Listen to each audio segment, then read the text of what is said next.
आजपासून तुझं नाव काय भस्मासूर, तुझं नाव भस्मासूर.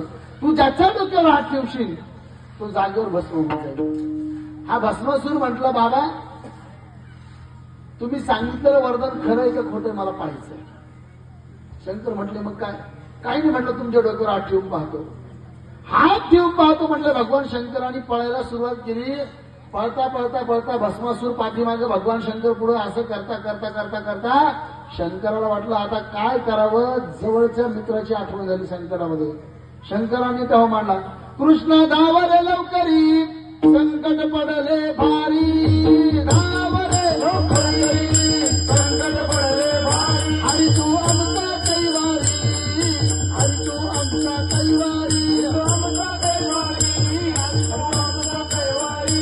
कृष्णा धावरे लवकरी संकट पडले भारी, धावरे लवकरी संकट पडले भारी.